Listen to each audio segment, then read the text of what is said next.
This is part 2 of From Buffett to Backroads, a life in song with Will Kimbrough. If you haven't heard part 1, head back to episode 9 and then come right back for the rest of the story.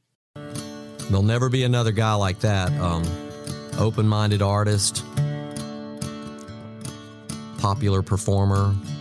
It's kind of like knowing Will Rogers or something, you know. Welcome to The Hook, where music and art come together with the people that created it. I'm Johnny. I'm Jess. You're on The Hook.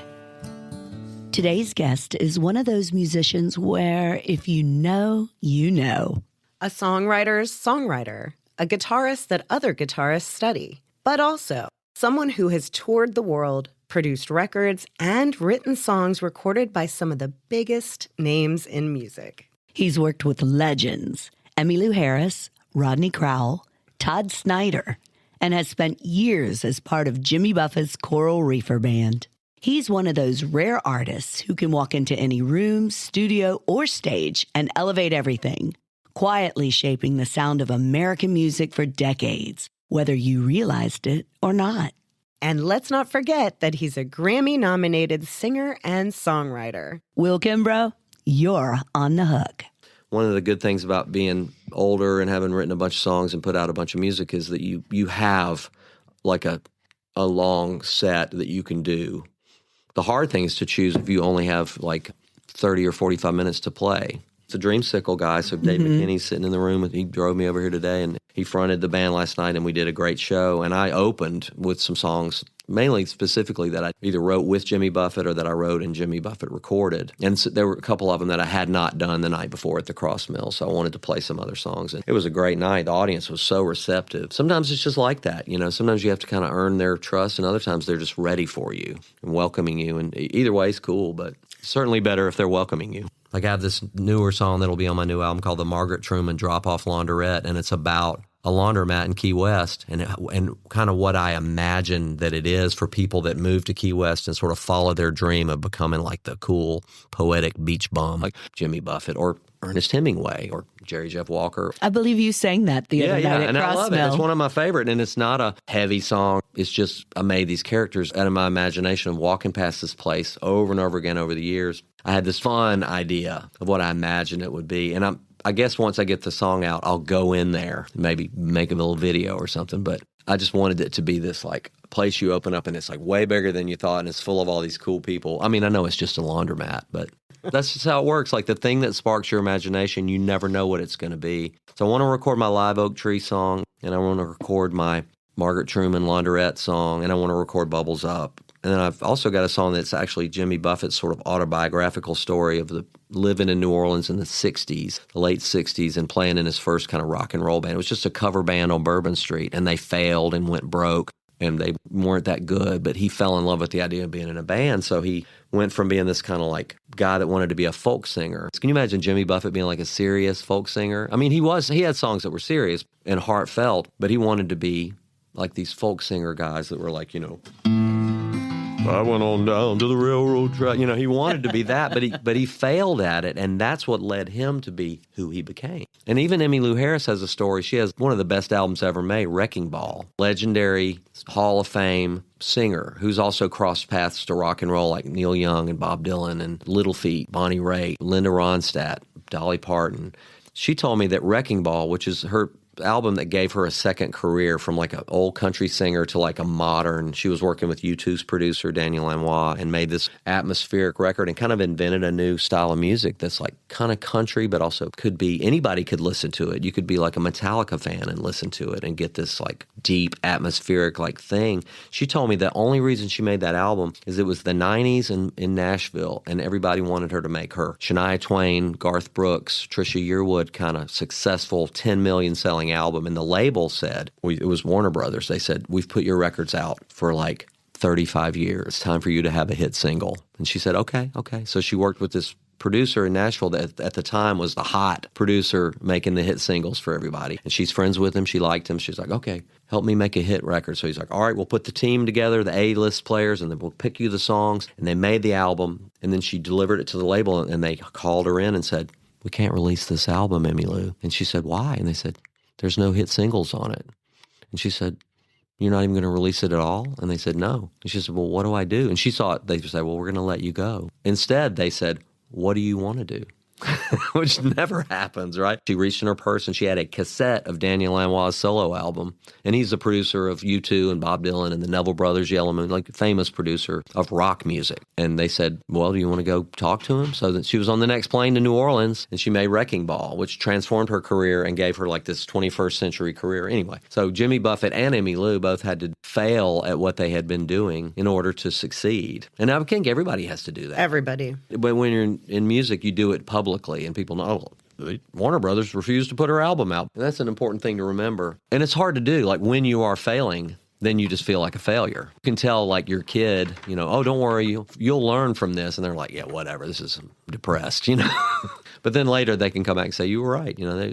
It's always right to say you'll grow from that. So I'm certainly an example of that. I've never had a hit, but I've had a career. And I don't know if that's the right story to inspire people, but I've just been in love with what I do for like 40 years, and it keeps coming back. And the older I get, the more I'm able to understand how fun it is. One thing I'll do is say, with Jimmy Buffett, I can give you a little overview of some. The first song he recorded of mine was called Piece of Work. 1, 2, 3, 4. 1, 2, 3, 4. I'm a piece of work, I'm iron and lace, shine right up in your face. I'm all dumbfounded, stubborn as an ass, sharp as an arrow in a pile of glass. I'm a sweetheart, genius, reckless jerk. Lord have mercy, I'm a piece of work. This is amazing. Called me out of the blue and asked me for songs. And so all I could do is just send him all the songs that, sort of I had. Because I'm not a salesperson. I'm just a person who can improvise and create on the spot. And that's really my gift. For people that don't understand that process, is that pieces of paper or is that recorded music? I was sending him like CDs. This is like 2003. So I sent him 2 CDs I had released. And then I sent him a CDR. Remember those? You could burn a CD back in the day, back in the Dizzly day, back in the Dizzle. And so I sent him some other songs, and then he responded with, "I want to record these 2 songs." It's kind of got that Bo Diddley beat or that New Orleans second line beat, and I'll sing it in my scratchy, I've been on the road voice, I'm a piece of work, I'm iron and lace, shy right up there in your face. I'm all dumbfounded, stubborn as an ass, sharp as an arrow in a pile of glass. A sweetheart, genius, reckless jerk, and Lord have mercy, what a piece of work. So Lord have mercy, what a piece of work. I didn't even remember or realize that like Jimmy had like Good God Almighty and Lord have mercy and like his song Cheeseburger in Paradise or something like that. And I think he recognized, he thought that I was sort of name checking stuff from his songs. And I think I was unconsciously. But what an amazing thing that I didn't even know that. So then there was a song, The Champion of the World. That was the song that he didn't record, but then Little Feat recorded because the piano player from Little Feat from 1970 to today was there, and he's one of my heroes. So he was like, what if Little Feat recorded it? And so it's like this, well, I'm weak, and I'm worthless, and I can't make up my mind. When they handed out ambition, I was next to last in line. I was a lost little lamb until I found that girl. When she holds me in her arms, I'm the champion of the world. So that got cut by Little Feat. And then Jimmy agreed to write with me. I bugged him for a year, just very tastefully, once a month, email. How you doing, Jimmy? You want to write songs? Piece of work, sold 1 million, so come on, let's write some songs. He finally said, let's write. Next thing I know, I'm flying down to St. Bart, French West Indies. We had lunch with Roger Waters from Pink Floyd and the keyboard player from Bon Jovi. And then we had dinner with Roger Waters, who's Jimmy's friend. So there is like the guy from Pink Floyd that wrote The Walls hanging out and asking me, what are you doing here? And I'm like, I'm a songwriter. He goes, oh, I'm a songwriter too. I'm like, no shit. He wrote The Wall. Yeah. So then we wrote Wings. I've been up around the stratosphere, 31,000 feet. I'm gonna fly on out of here on wings that you can't see. And if you're ever gonna fly without fear, you're gonna have to learn to love the atmosphere. You gotta learn to use those wings that you can't see. I've got wings that you can't see. I have wheels on my feet. Way up high, I feel free on these wings that you can't see. And then we just kept going from there. Like we wrote, I went body surfing in a lightning storm in a wild night when in my 20s, right before I moved to Nashville. It was like my last big night in my hometown with my old friends. And we did things that young people do in the middle of the night and went body surfing in a lightning storm. Don't try this at home. Don't do it. But it was amazing. So I wrote this little ditty that was kind of like a Johnny Cash, you know. I like body surfing in a hurricane. I like making love in the pouring rain. I ain't afraid of dying. There ain't no fear in my brain. I like body surfing in a hurricane. And so Buffett was a surfer. So he was like, well, I feel like going surfing in a hurricane. And all surf guitars. Feel like making love in the pouring rain. I ain't afraid of dying. There's no fear in my brain. I feel like going surfing in a hurricane.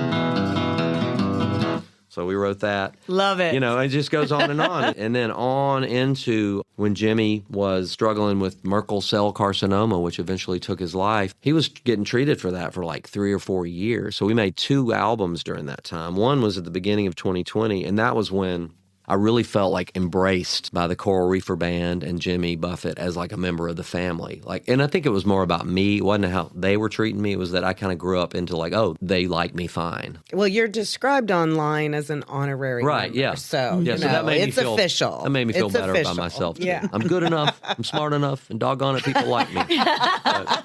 So, yeah, I felt at home. And then I didn't really understand. Jimmy was in his 70s. He was having some kind of cancer thing, and that happens a lot. And I don't mean to downplay it, but he was so positive and upbeat and looked so good and sounded so good. And it just seemed like, well, he's just dealing with it. Something to get through. Yeah, and I didn't know the diagnosis was such a hard one. You know, the Merkel cell carcinoma, they just tell you, take that trip to Paris, get your affairs in order. When you were working on Bubbles, did you know? It did occur to me, okay, so 2019 we wrote a record. We wrote a third of the songs of a record called Life on the Flip Side. Jimmy, he was in the moment. He was a mindful, momentary, like, what's happening today? If he needed to make a record in January, he was going to write all the songs in December. You know, it wasn't like he'd been working like me. I'm like writing songs over years and thinking about it. He was like, oh, it's time to make a record. Let's write. Hey, Will, you ready to write? And he would call me and say, you ready for some homework? And I'd say, sure, except it's Christmas time and I'm going to be busy. But I didn't say that in my mind. I'm like, how am I going to work this out? And I tell my wife, and she'd go, well, just make the time because you need to write with Jimmy. Do it. He would say, I got to go get barbecued in Boston. Or so he'd say some funny, like dark humor thing about it. And I'd be like, oh, you must be getting radiation or something. But he didn't tell me. So we wrote a bunch of songs. That record came out during 2020. But then he called me in 2022 and said, are you ready for some homework? And I said, oh, you're making a record. And I said, like, in 3 weeks? He goes, yeah, exactly. So let's hunker down. And so he sent me 3 ideas. One was he's written several songs about his brushes with death. Like he got shot down by the Jamaican army one time because he was flying a plane and they thought he was a smuggler. And so he said, I want to write another song about my close brushes with death. So he wrote this song called Close Calls. He'd send me this like a storyboard for a song and say, are you comfortable with just running with the idea? And I was like, sure. Because at that point, I sort of like, he trusts me. So I'm just going to do it.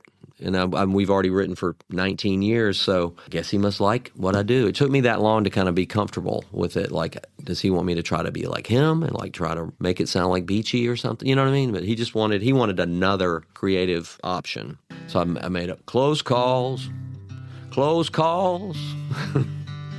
I will survive. Brick walls, big balls. Lucky just to be alive. And remember I don't know if you guys are old enough to remember Walking Tall, but it was a big movie about this guy, Buford Pusser, who had this run-in with like organized crime. And I fought Buford Pusser in a honky-tonk joint. He whipped my ass. That's beside the point. Close calls, close calls.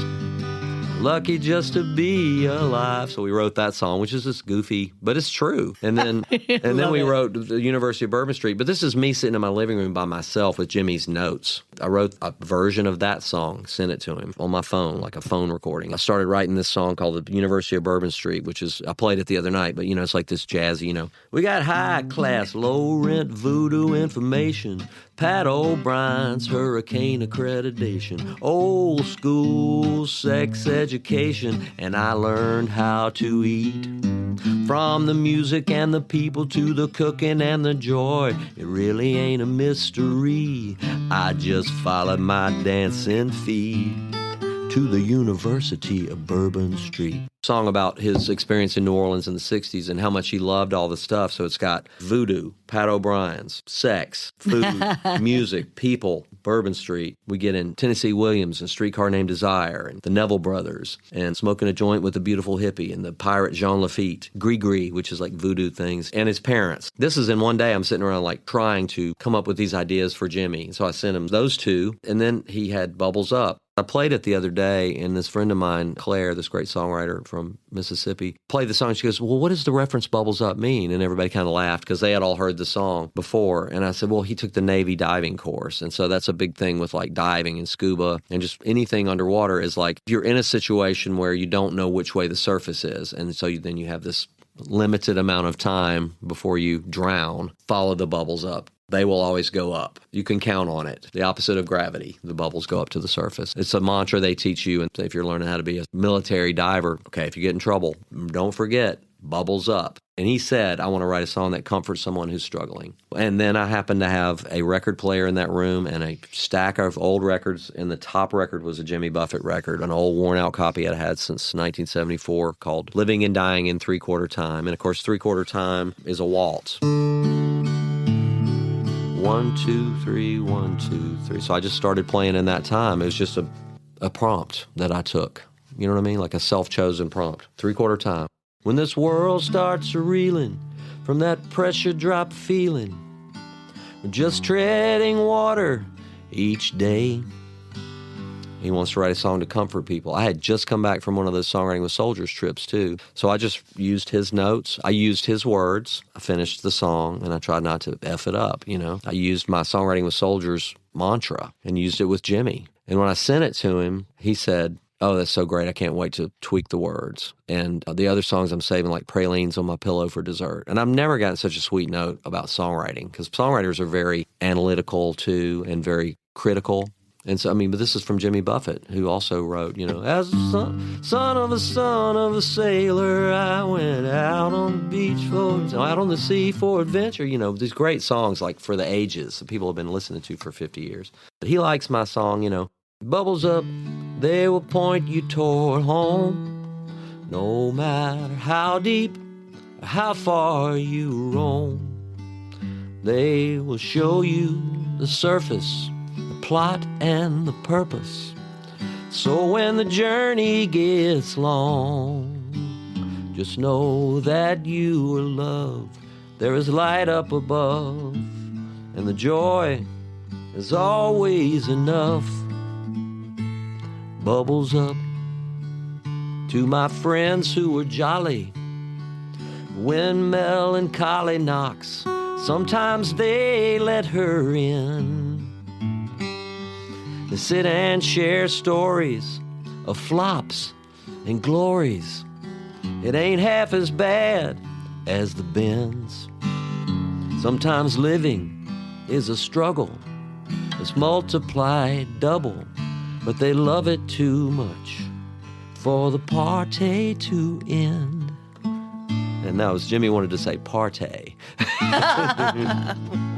Bubbles, because he wanted it to have humor too. Bubbles up. They will point you toward home, and then it's got the, well, let's pop a cork to the rough and the right, to the bright blazing day and the sweet starry night. you know. It's a beautiful song, and that was the one that Paul McCartney name-checked, like the day Jimmy died. And so then the song wasn't out yet. And I remember like emailing the label saying, are you guys going to go ahead and release this now? Because Paul McCartney's talking about it. And I know that sounds crass, but I thought also Jimmy would have been thrilled. Yeah, do it. Beyond belief. Seize the day. Carpe diem. The Let's Beatles go. like your song. Let's release it. So I did reach out and say, are you guys going to do something with this? Because, I mean, it's finished. And so they got it out there. And it's been really great. So Mac McAnally was like one of Jimmy's, really his right-hand man, but also Mike Utley, that worked with him for like 40, 50 years. I think Mac worked with him for 40 years, roughly. Let's just say 40. And Jimmy had been Mac's hero, and then he got to be his producer and co-writer. And Mac is one of the most talented people that have ever played music or just been in the world. He's a brilliant, brilliant person, but he's also Mac McAnally from Belmont, Mississippi. You know, he's a small-town guy, but he's been all over the world and met all kinds of people. All I can say is he's brilliant, truly brilliant. And Mac got Jimmy to sing the song. Jimmy had sung like a demo of it, and then he sang a really beautiful vocal in the studio. And then not that long before he passed, Mac went up to his house in the Hamptons, you know, and said, I think you could sing this better. Because he was the producer. And so he pushed Jimmy, and even though he was sick, and he said, you could sing this a little bit better. And Jimmy was like, what do you mean? I've already sung it. Because Jimmy was kind of like me, like not the prettiest singer in the world, but like a conversational singer. You know, not like, ah, you know, the voice or whatever. And Jimmy said, okay, Mac, I'll do it. You know, and that was one of the things that McCartney said. He said, man, the vocal on the song was really cool. I didn't know Jimmy was that kind of a singer, but it knocked me out. And so anyway, we were out on tour last summer with the Coral Reefer Band because Jimmy told Mac and Mike Utley, keep the party going if you want to. If you want to go play and call it the Coral Reefer Band, you have my permission. And so then afterwards, you know, you had to go through to the estate and the family and say, well, he said we could play, and they gave us permission very graciously. But Mac said the other day, and I'm not trying to speak out of school, but he did say, it's been unreal that I got to work with Jimmy all those years. And he's also worked with, he was like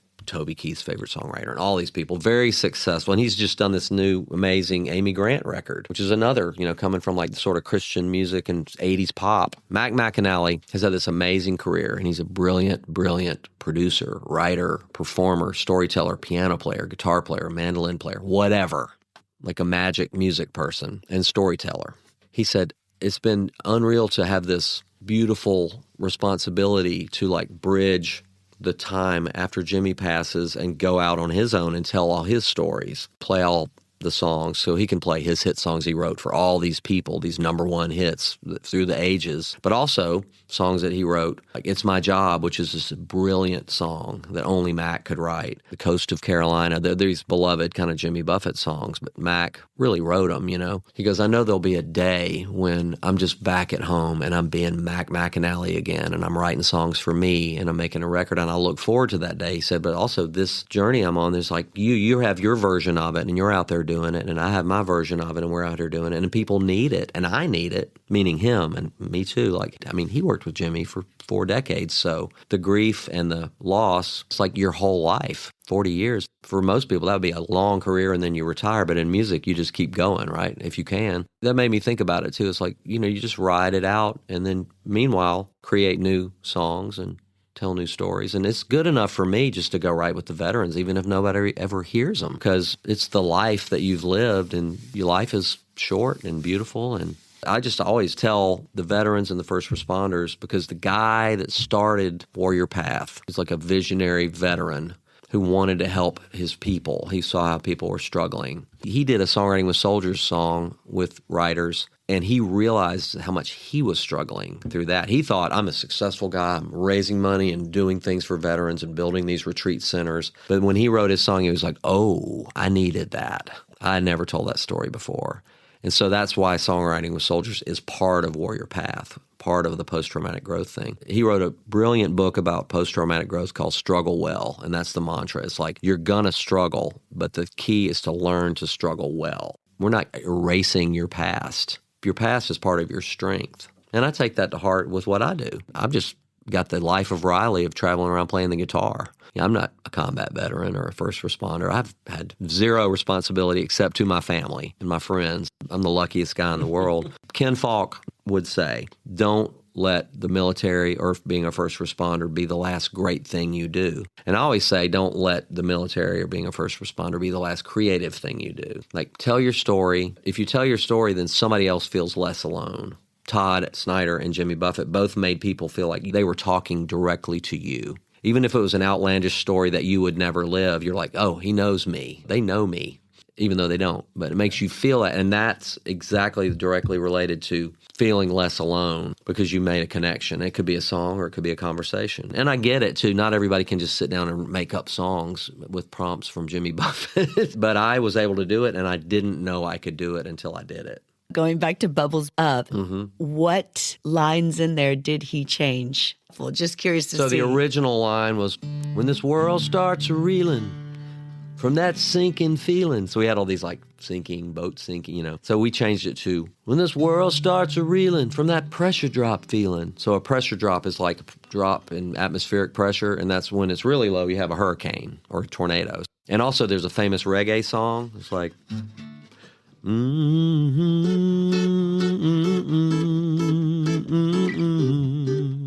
Yeah, it is you. And it goes, yo, pressure drop, oh, pressure drop, oh, pressure gonna drop on you.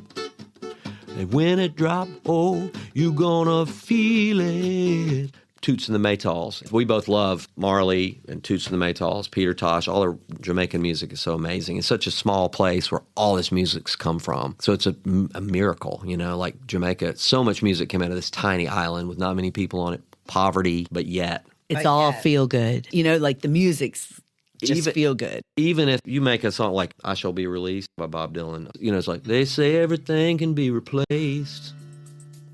They say every distance is not real, but if you do it reggae, and there are versions of it, it's like...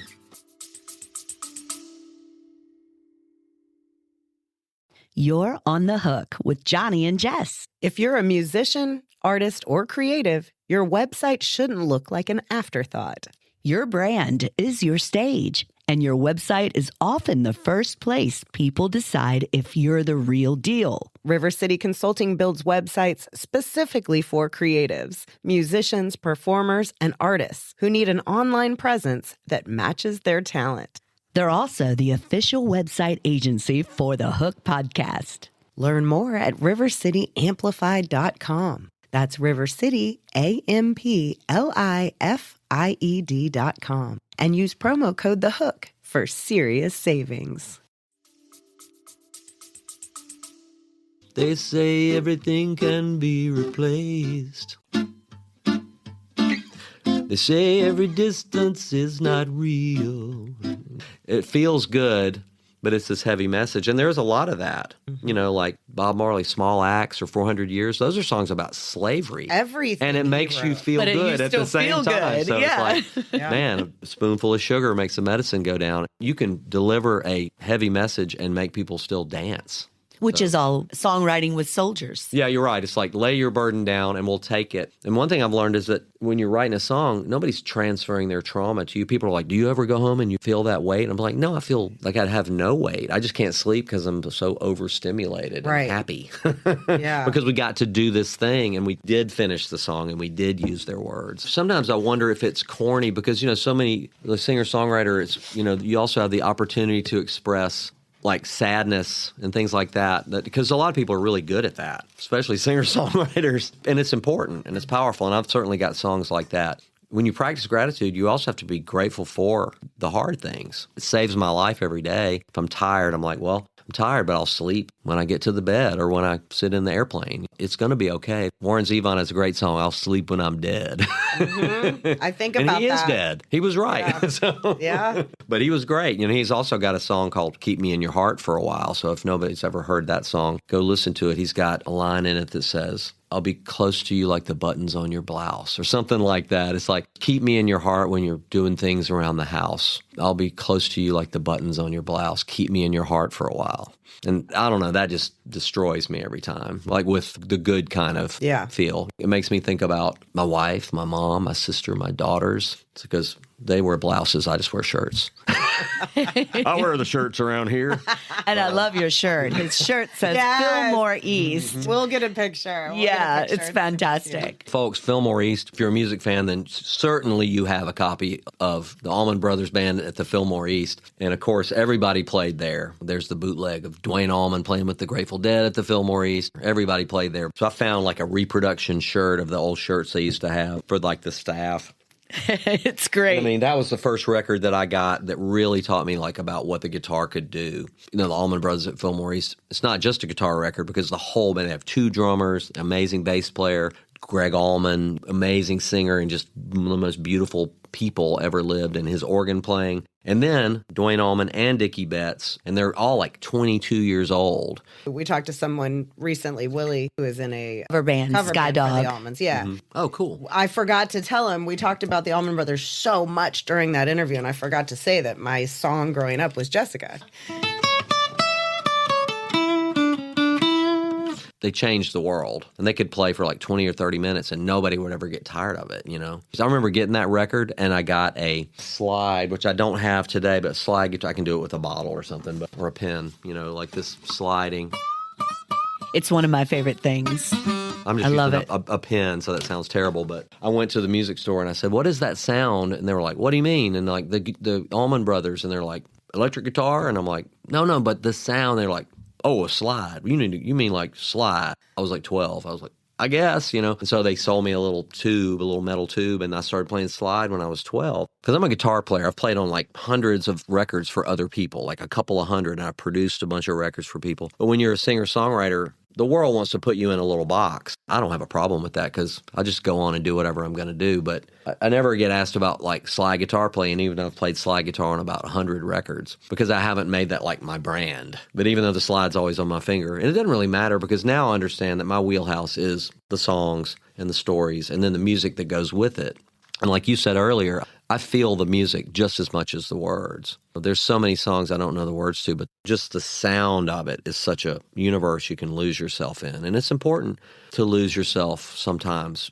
You can always find yourself because you're always there. It's a journey. The road goes on forever. I used to joke and say the road goes on forever and the party never starts. Of course, that's a joke because it's so not true. The party does never end. And this weekend I stayed up too late because I was so interested in talking to everybody. Well, since we're talking about the Crossmill Arts in Ashland, Joey Davis was there. So we had Joey Davis on One the of our first podcast. ones. Yeah, one of our first ones. Wow. It was Joey Davis and TJ Peterson. Wow. And I think Joey Davis is an incredible, energetic writer, musician. And I TJ hear, is a writer too, right? Yes, Yeah. TJ's a writer too. So Joey Davis played us some songs last night that he'd written with TJ. And I believe they wrote him yeah. at the Crossmill. Yeah, he was just playing his phone last night, and I was mind blown. And of course, everybody knows Oliver Anthony, you know, his amazing story, and it is an amazing story. I mean, beyond, especially to get it from Joey, who's like right there with it all. Yeah, Joey is unreal. Like I've been looking him up and watching some of the stuff. There's no replacement for seeing something in the flesh live and feeling that energy directly. I understand maybe you'll write something with Joey. I mean, I hope that's so. got to be we interesting. would You love take to. somebody that's so seasoned like you, and But we've been listening to your story forever and ever and ever, and you have this singer-songwriter, upcoming performer doing great, but to bring you two together would be amazing. Well, I I love agree. the idea of your role has been such a supportive one. Yes. For it to almost turn where maybe that's the next chapter for you is doing what Buffett did with you Well- for young writers. Well, that would be fun. I mean, that would be cool. I mean, I don't have that clout, but I do have the creative clout. I don't have the financial fame clout of it. So, yeah, I would love to do that more. It is an interesting time in music because it's all about going out and playing live because, like, the whole world of, like, what your song is worth, like, monetarily is, like, way down. But from a live perspective, it's way up.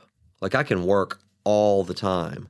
And then I can do my songwriting with Soldiers Work. And I'm going to England and the Netherlands with Emmylou in a few weeks.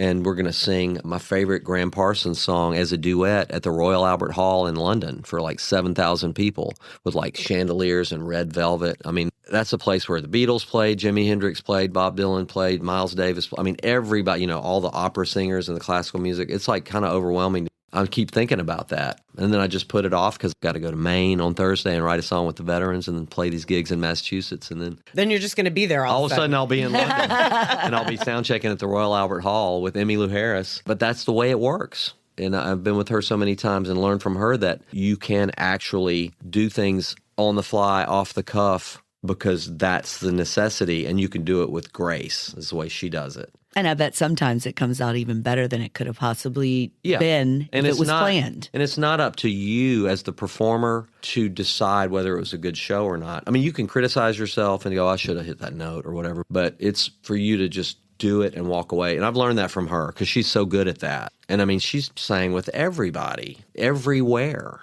Literally on the level of at the Grammys, at the CMAs, in the Hall of Fame with Bob Dylan, with Joni Mitchell. She said, I didn't even know the words. They forgot to give me the lyrics, and then we're up there. And I'm just like on the mic watching someone's mouth. And then you watch the thing on YouTube, you don't know that at all. And even me, I'm a pro, and I'm like, it's fine. She just did it. And so she'll call songs sometimes because she's been doing this for 50-something years. She'll call these songs because she just assumes you know all her songs because you've been in her band off and on for like 15 years. She'll call a song and I'll be like thinking, I've never done that song with you before. She'll be like, yeah, you sing the duet part on that one tonight. And it's like an hour before showtime. and so I'll get on my phone and look it up and get myself the lyrics and write the chords down. And then I'll knock on her dressing room door and be like, can I come in for a second? And I'll go, can we run that? I never say, we've never done that one before because I don't want to make it a thing. And not that she would care anyway. She'd go, well, we're going to do it anyway. Being with fearless people, particularly Jimmy Buffett and Emmylou Harris, they're just fearless people. And they don't wear it like a fierce thing, like I'm going to get you, or I'll show you. It's more like, maybe we're just going to do this. Let's do it. It's innate for them. Yeah. And like I was with one of the first shows I ever played with Jimmy,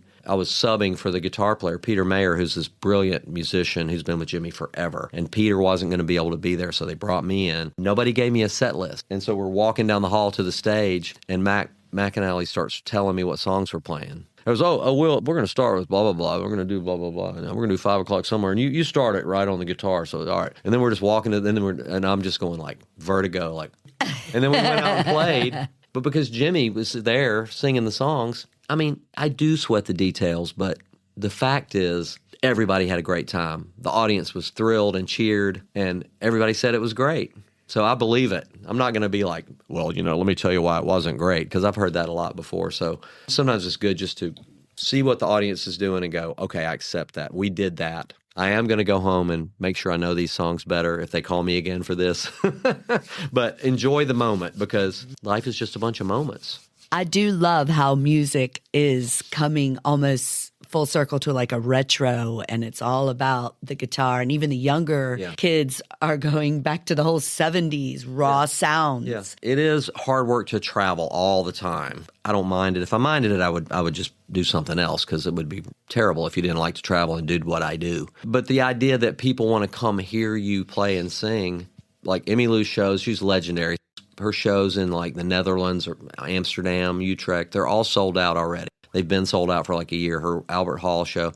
But I get to go do it too, and people want to hear it. And she wants me to be there with her. So again, who gets to do that? I mean, I don't think of myself as the best at anything at all. I'm totally self-critical, but I'm excited. The older I get, I realize how special it is. Less about like, oh my God, how am I going to pull that off? It's more like, I get to do this. Let's just go do it. It's going to be awesome. And I'm going to be with my friends. The drummer in Emmylou's band and I have been playing together for 40 years. Who gets to do that? I love how humble you are. Yes. But I do need to bring up that you won Instrumentalist of the Year at the American Music Association in 2004. And that was after receiving, I believe, multiple nominations. So a huge deal in that world. Well, I'll put it this way. Jerry Douglas had won 3 years in a row. So he is truly an instrumentalist. Like, that's what he does. And so for me to win, it was kind of like, I think they recognize somebody who's like works in the world of song rather than like instrumental virtuosity, if that makes any sense. It might make sense if I hadn't seen you play. But I think you're underrating yourself. Well, I mean, we all do that.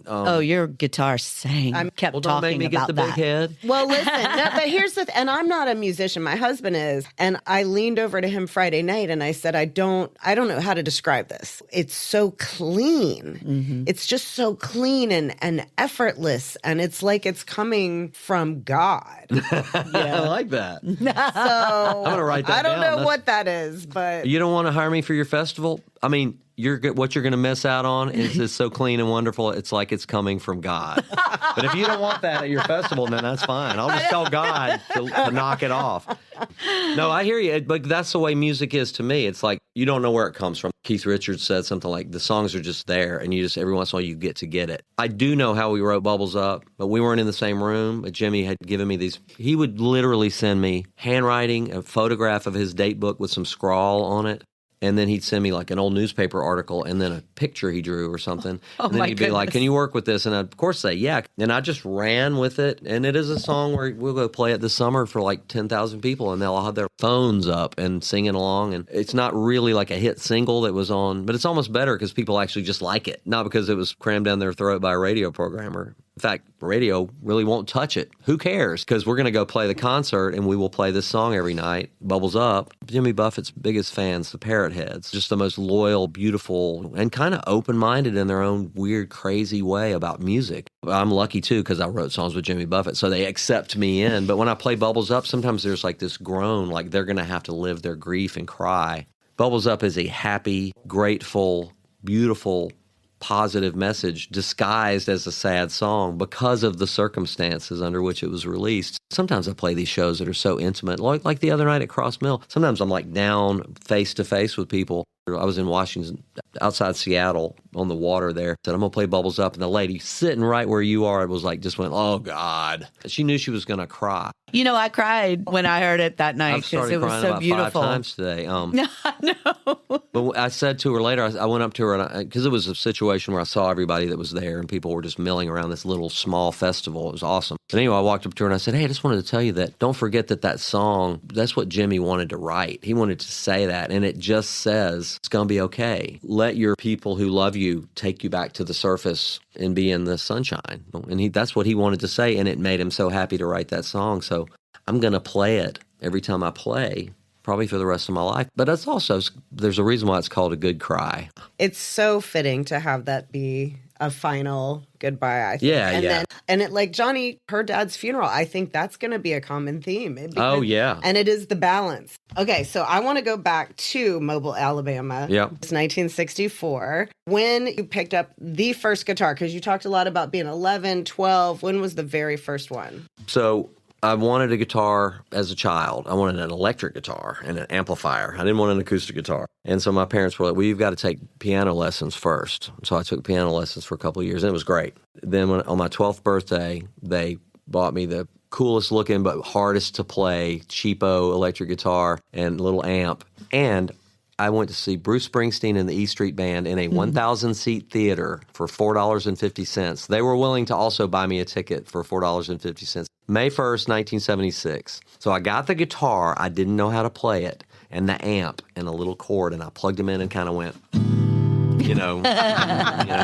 And then it's time to take you to the Bruce Springsteen concert, little Will. And so I went to see Springsteen. And this is 1976, so this is Born to Run, Bruce Springsteen. He's a skinny guy with a little beard and a leather jacket. That spring, not the... He was young. He was, yeah, he was like 23. And so he did like a 3.5-hour show. That was his third album. I had all 3 of his albums. And he played all the songs from all 3 albums. And it was just like, wow. And I said to myself, that's what I'm going to do. I'm going to go home and learn how to play a chord on that guitar. So I remember going home, and it was almost like that, King Arthur and Excalibur. I opened up the little case, and there was the guitar like with the spotlight on it. Oh, and I formed a band like the next week with my friends. And like, you got to get a bass, and you got to get a set of drums. And then like 6 months later, literally, we were playing at Skate World in Mobile, Alabama, playing for like girls with like Farrah Fawcett hair, like skating around with those Jordache. those Jordache jeans, yes, and those big combs in their back pockets. Oh yeah. And like skating around, and I'm playing, like cat scratch fever or something, Nice. Free bird. So that was it. I mean, I was absolutely dyed in the wool. My dad didn't sit around and play a guitar. My parents were just Southern professionals. We had a piano that nobody ever played unless I was practicing for my lessons. I mean, it turns out everybody has music in their life. They had all kind of music back in the 50s and stuff, but we didn't sit around and play the old guitar and sing together. But all of a sudden I was a musician, and my parents were really cool about it. They kind of hoped I'd go to college and do something else. And then after a while they were like, well, this is what you do. So cool. Where are you playing this week, Will?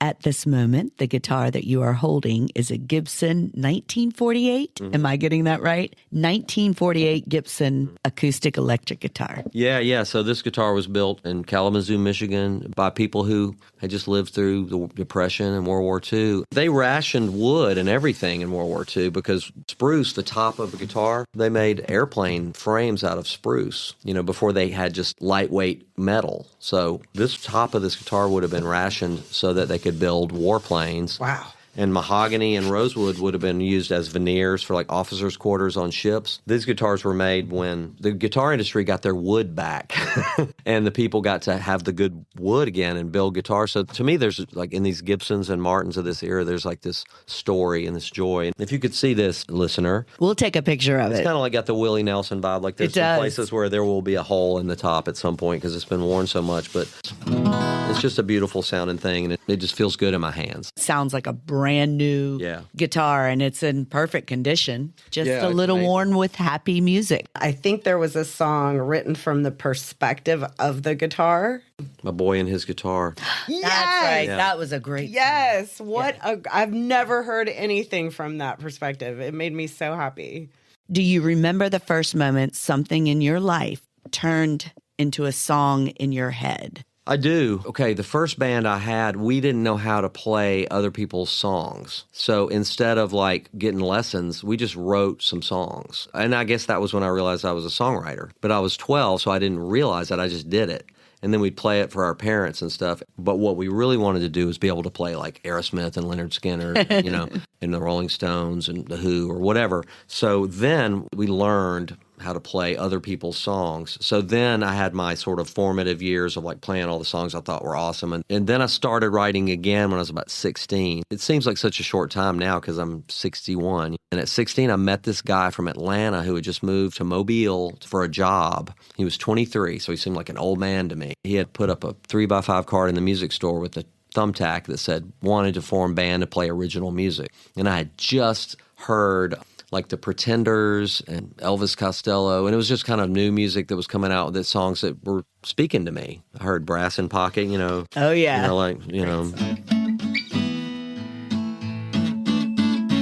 I'm special, Yeah. I love that song. I got to have some of your attention, give it to me, and I was like, that is a good song, man. That is like my music, because I've been learning all the 60s and 70s stuff, and then all of a sudden you feel like you're in your generation with some awesome bands, and Chrissie Hynde was so hot and cool in their leather pants. And so my friend Richard Gallo was a bass player.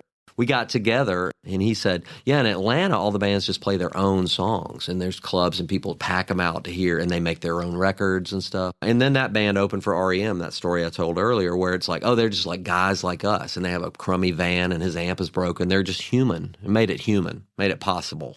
He made it possible for me to see that I could do it. Like instead of they're not like coming in and like a limousine and like wearing like silver pants or something, like space aliens. It was more like they're just dudes who do it. And then when they got on stage, the chemistry and the energy was like, wow, they had it. You could tell. But off stage, it was like they're just guys with like a flannel shirt on and like a crummy pair of Converse that are dirty. So it felt very endearing. And so then, like I said, we went and made a record and formed a band and went on the road and haven't been home since. Was there ever a period where you worked at like a grocery store? I made pizzas when I was a teenager, but then I started playing in the clubs when I was about 16, and they'd like sneak me in, and like ABC board came in, they'd hide me in the cooler, in Nashville. Because I moved there in a working band, so we could go make a living, and we got signed. And I got a publishing deal, and I got a record deal. So like I bought a Toyota pickup truck, and I made a down payment on a house in 1989. And then that all kind of went wonky at some point. So I got my first sort of attempt at being a grown-up. And that was rough. I was like, oh, this is not what I thought it would be. I got to pay my mortgage. Our first daughter was born. After Todd Snyder kind of got dropped from his label and the band went home, we went home from the road, and I didn't have a gig. And so I was trying to start my solo career with a baby at home and a young wife at home. So I was like, I need a job. So I got a job delivering bread for this bakery because I didn't have any job skills. I was like, I worked at a pizza place when I was 16 and I've been in a band ever since. What do you got for me? They're like, nothing. And so I delivered bread for 6 weeks. I could go to work at 5 a.m. and get off at 1:30 p.m. And then I could, if someone was going to hire me for a recording session, I could say, I'll be there in the afternoon. And so it actually worked.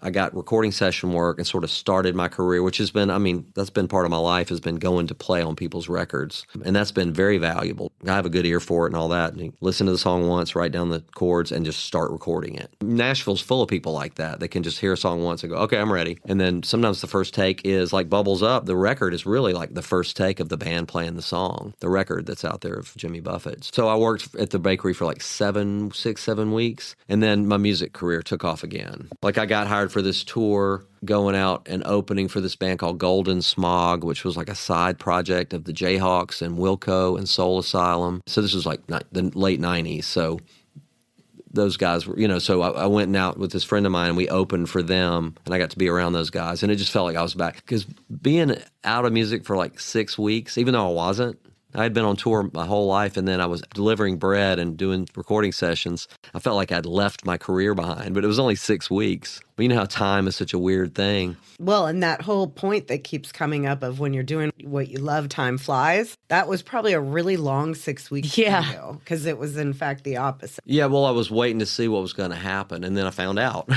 All of a sudden, it was oh, now you're on the road again. And then I made my first solo record, which wasn't some kind of big seller, but it was just a milestone. And it was a record that this artist, Shelby Lynn, who had a record out that won a Grammy that year. She won Best New Artist, even though she had been making records for 10 years. She won a Grammy. I Am Shelby Lynn. It's a great record. And she got asked by Rolling Stone to list her top 5 records of the year 2000. The year 2000. And she listed my record. Nice. It was this, and Will Kimbrough. And the record is actually called This. Wow. But so stuff like that would happen and just carry you along. And they'd be little things, and they wouldn't get paid for it or anything, but it would be, you'd get paid for it in many, many ways. Right. But it just kind of moved you along. And so everything's just keep moving along. It's like that fine wine. Old timer, too late to die young now. Old timer, 5 and dimer, trying to find a way to age like wine somehow. Love that. That's brilliant. Right? Yeah, that is. Too late to die young now.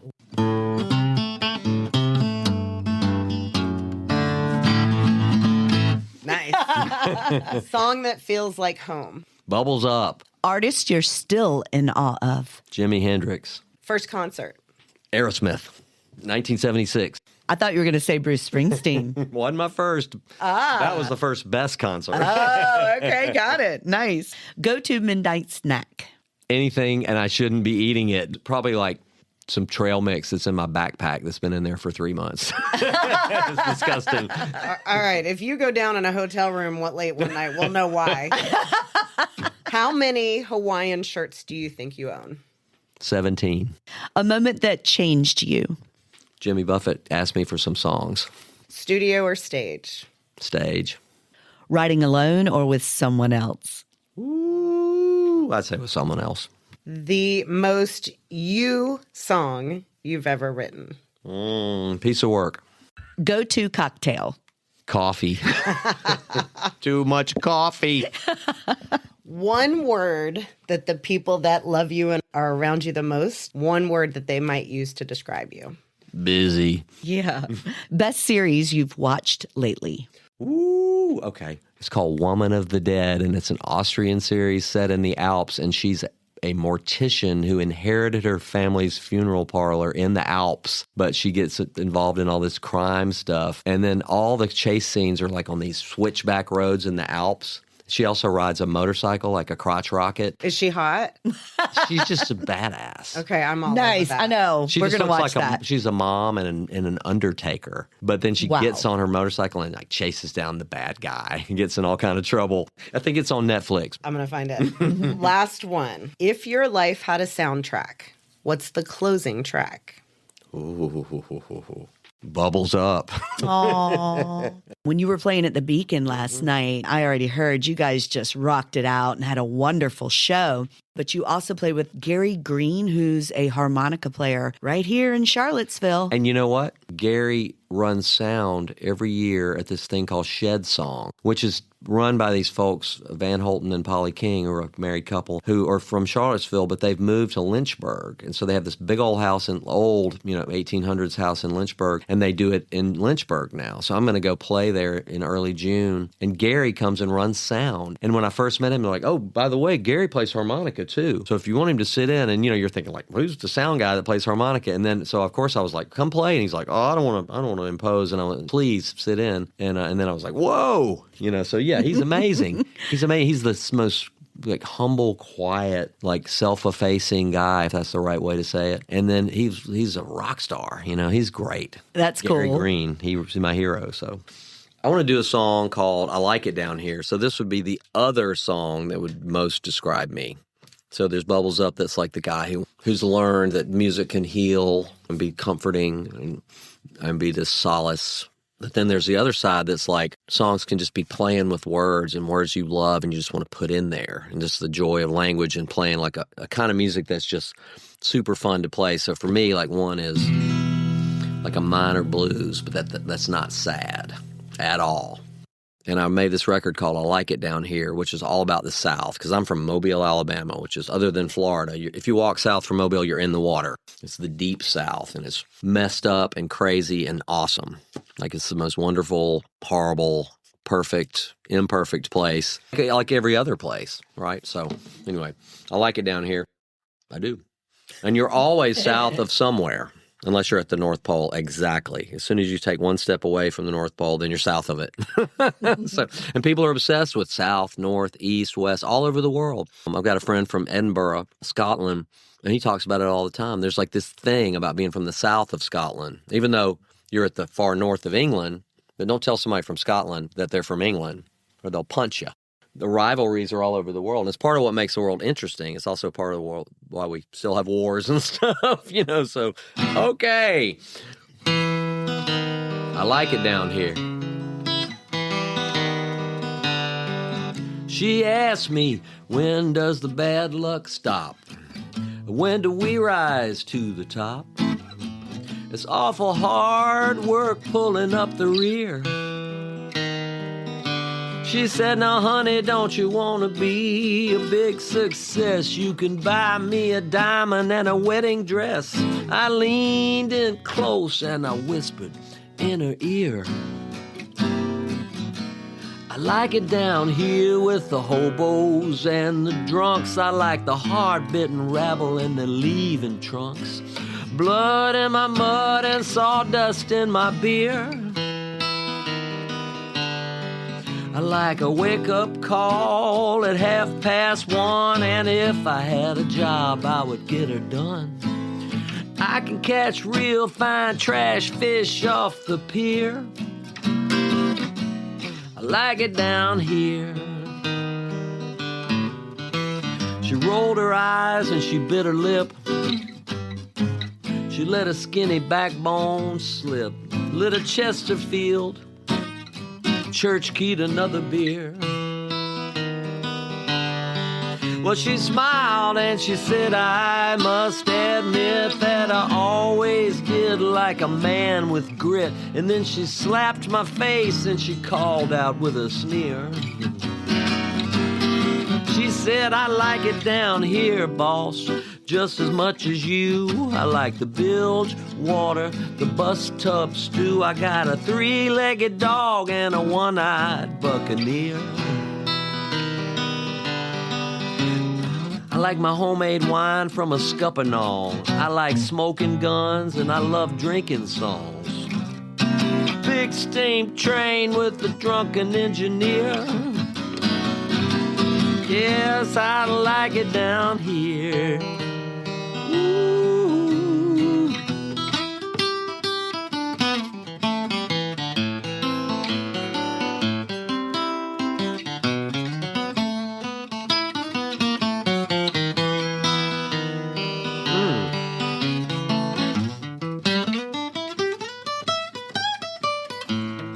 Yeah.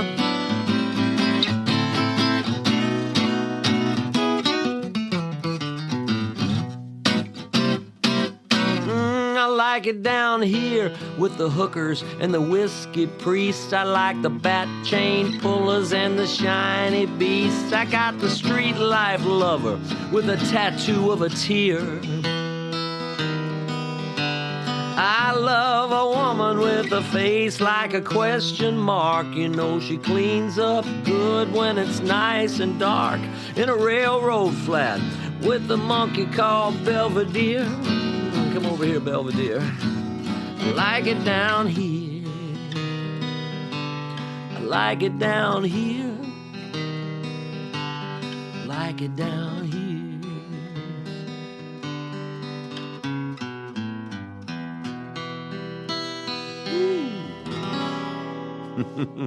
Beautiful. Amazing. So that's fun.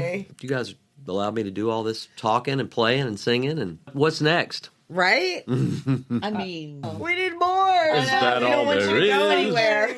Yeah, don't go. What's the Peggy Lee song? Is that all there is? You know that one? Yeah. Or one of the husbands, number one, actually, was a bartender. So I would go up there in my 20s and obviously hang out, free drinks. I'm, with the bartender. It was the Hawk and Dove in Washington, D.C. on Capitol Hill. And the last song, they always played the same last song. You don't have to go home, but you can't sing. But I can't remember how it goes. Closing time. Yes! Whiskey and beer. Closing time. That's a great That one. is a perfect way. it is. And I know who I want to take. I know who I want to take me home. Husband number one, tended bar. Husband number two, drove race cars. Oh my Husband number three, finally set me free last night. You could write Hold on. song for her Husband number four was Henry VIII. one was the bartender, two was the cop, three was the felon, and Wow. four was the drummer. So feel free to run with that. It's a blues song. I know, right? Husband number one. We had a lot of fun. Listen, you are We're on the welcome. You are welcome to take this one and run with it in the future. Songwriting with podcasters. A new program. Help podcasters with their trauma. Yeah. This is part 2 of From Buffett to Backroads, a life in song with Will Kimbrough. If you're creative and listening to this, We want your story, the messy one, the real one. the one you don't usually have the opportunity to share. I'm Johnny. I'm Jess. You're on the hook. Make sure to follow us on social media at Johnny and Jess on TikTok, and you can find The Hook with Johnny and Jess on YouTube, Facebook, and Instagram.